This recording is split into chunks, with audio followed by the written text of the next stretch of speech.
ప్రభువా నీకు మహిమ కలుగునుగాక.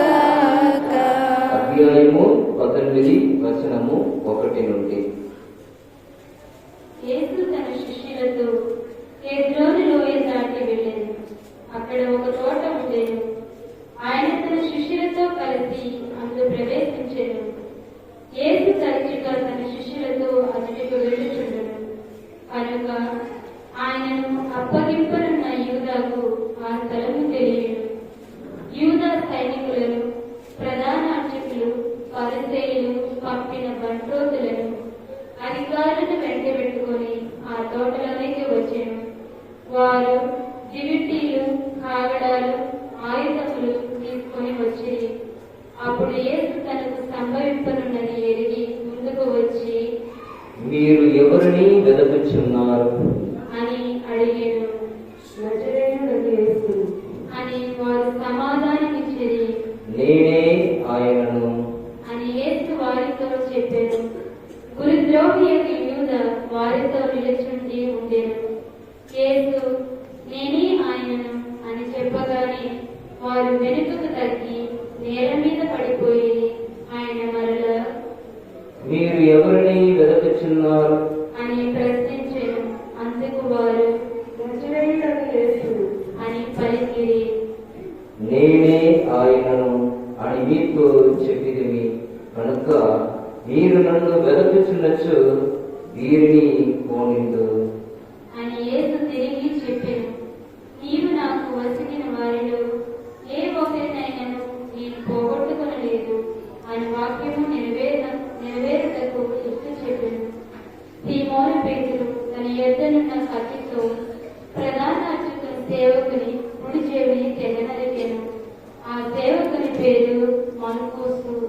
యేసు పేరుతో నీ కత్తిని ఒరలో పెట్టుము, తండ్రి నాకు ఇచ్చిన శ్రమల పాపను నేను పానము చేయబడదా అనెను. అప్పుడు సైనికులు, సేనాధిపతి, యూదుల బంట్రోతులు యేసు పట్టుకొని బంధించిరి. మొదట అన్నాయుడుకు తీసుకొని పోయిరి. ఆ సంవత్సరము ప్రధానార్చకుడకు కైపాకు అతడు మామ. ఈ కైప ప్రజలందరి కొరకు ఒకడు మరణించుట మేలు అని యూదులకు సలహా ఇచ్చిన వాడు. సీమోను పేతురును మరి ఒక శిష్యుడును యేసు వెంట వెళ్ళేది. ఈ శిష్యులకు ప్రధానార్చకునితో పరిచయం ఉండటచే అతడు యేసు వెంట ప్రధానార్చకుని ప్రాంగణములోనికి వెళ్ళాను. కానీ పేతురు ద్వారము వెలుపలనే ఉండిపోయాను. అప్పుడు ప్రధానార్చకునితో పరిచయం ఉన్న శిష్యుడు వచ్చి ద్వారపాలకులు ఆయనతో చెప్పి పేతురును లోపలకు తీసుకొని వెళ్ళాను. ఆ ద్వారపాలిక పేతురుతో, నీవును ఆ మనుషుల శిష్యులు ఒకడవు కాదా అని అడిగాను. నేను కాను అని పేతురు పలికెను. చలిగా ఉన్నందున సేవకులు, బంట్రోతులు మంట వేసి చలి కాచుకొనుచు అట నిలుచుండిరి.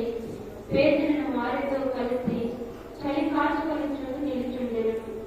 ప్రధానార్చకుడు యేసు శిష్యులను గురించి, ఆయన బోధనను గురించి ఆయనను ప్రశ్నింప, నేను అందరి ఎదుట బహిరంగముగా మాట్లాడుకుని యూదులందరూ సమావేశముకు ప్రార్థన మందిరములలోను దేవాలయములోను బోధించితిని కానీ రహస్యముగా నేను ఏమీ చెప్పలేదు.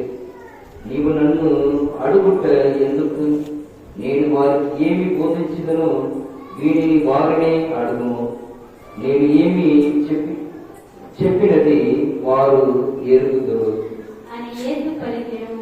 యేసు ఇట్లు పలుకగా దగ్గర నిలుచున్న ఒక బంట్రోతు ఆయన చెంపపై కొట్టి, ప్రధానార్చకులకు ఇట్లు సమాధానమిచ్చుటకు నీకు ఎంతటి సాహసము ఆయనను. అప్పుడు యేసు, నేను పలికినది తప్పు అయినచో అదేదో నిరూపింపుము, కానీ నేను పలికినది సరి అయినచో ఇలా నన్ను కొట్టెదవు ఆయనను. పిమ్మట అన్న యేసును బంధములకు ప్రధానార్చకులకు కైపా యొద్దకు పంపెను. సీమోను పేతురు ఇంకను అతడనే నిలుచుండి చలి కాచుకొని ఉండెను.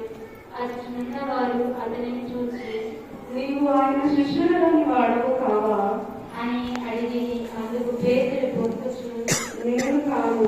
ఆయనను పేతురు చెవి తెగనరికిన వాని బంధువు ప్రధాన యాజకుని సేవకుడైన ఒకడు నీవు తోటలో ఆయనతో ఉండగా నేను చూడలేదా అని పేతురును అడిగాను.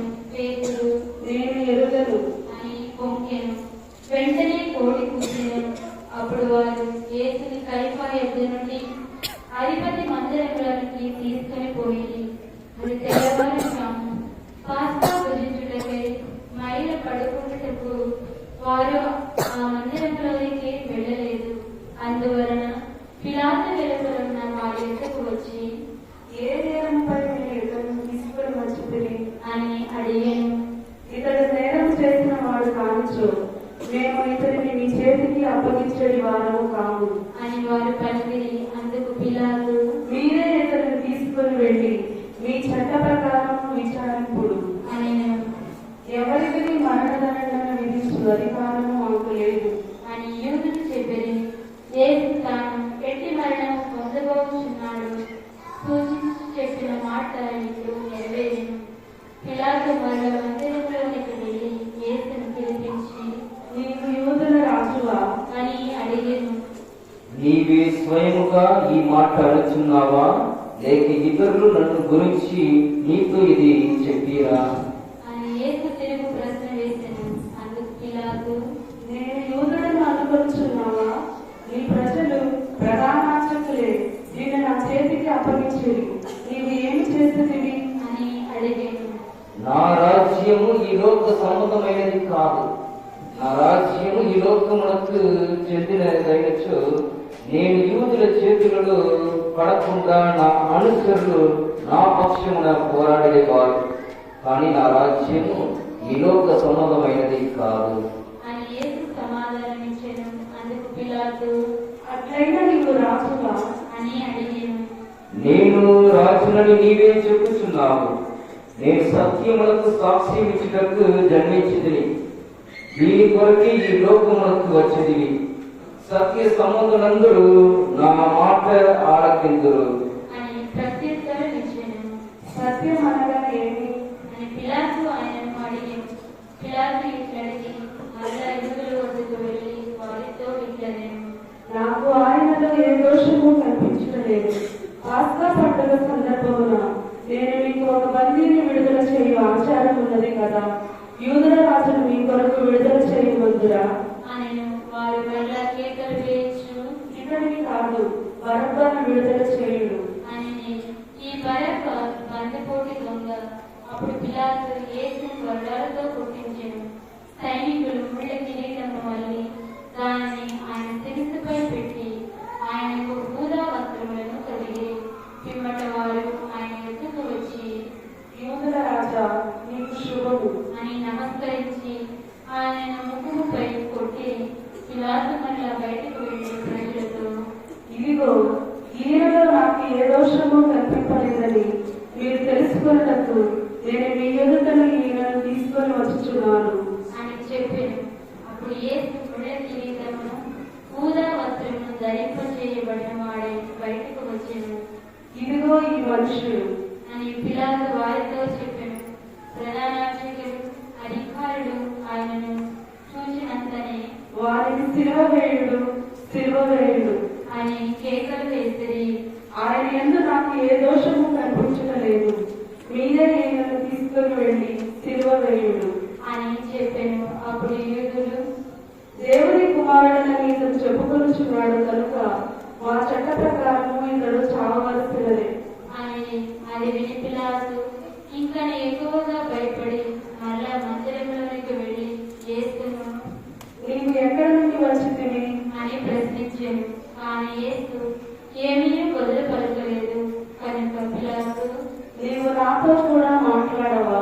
నిన్ను విడిచిపెట్టుటకును సిలువ వేయుటకును నాకు అధికారం కలదని నీవు ఎరుగవా ఆయనను. అందుకు యేసు పై నుండి నీకు అధికారము ఇయ్యబడిన ఎడల నీకు నాపై అధికారము ఏ మాత్రము ఉండేది కాదు.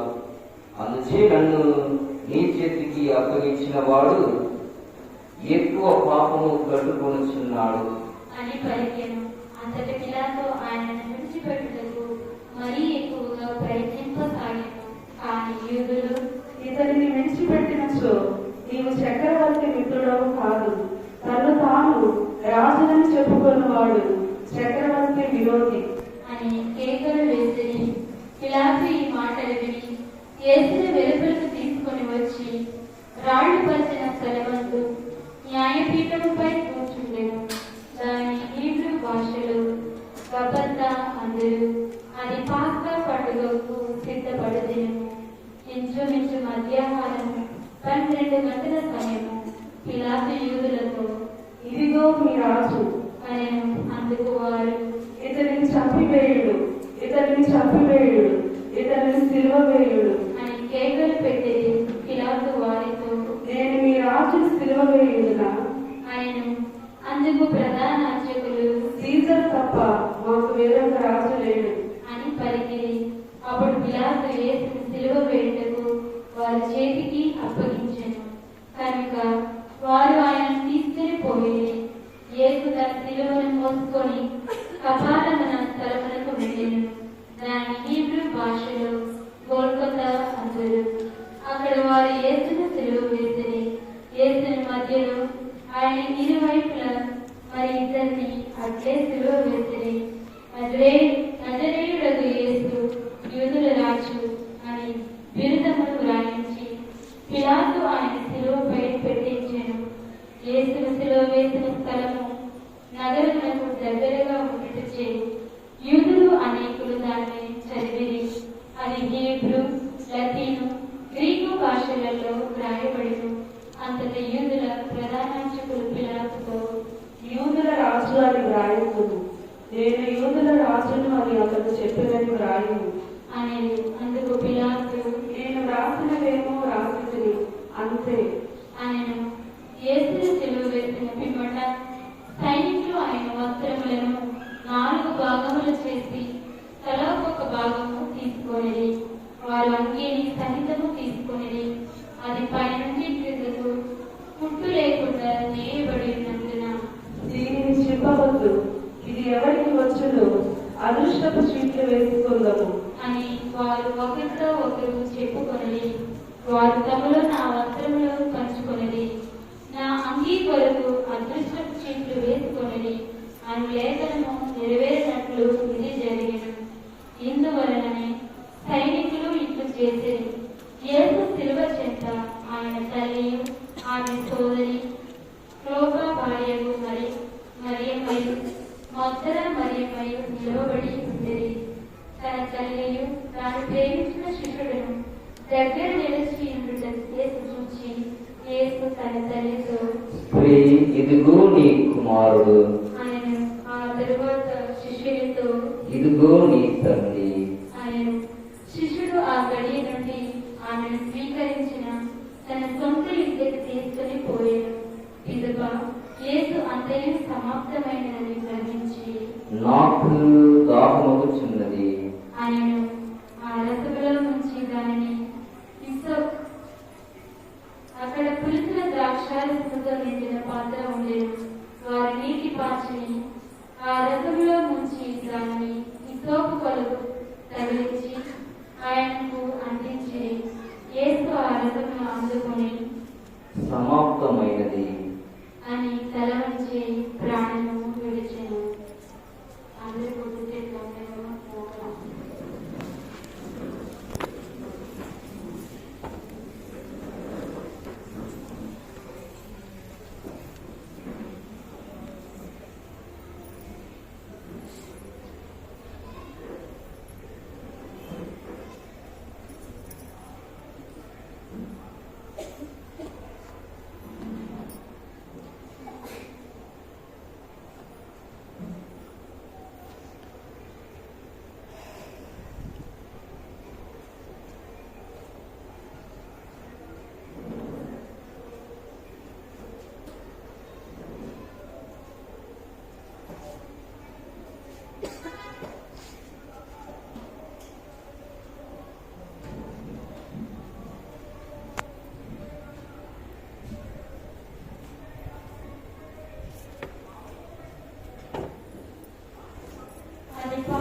మాడి విరగొట్టలేదు.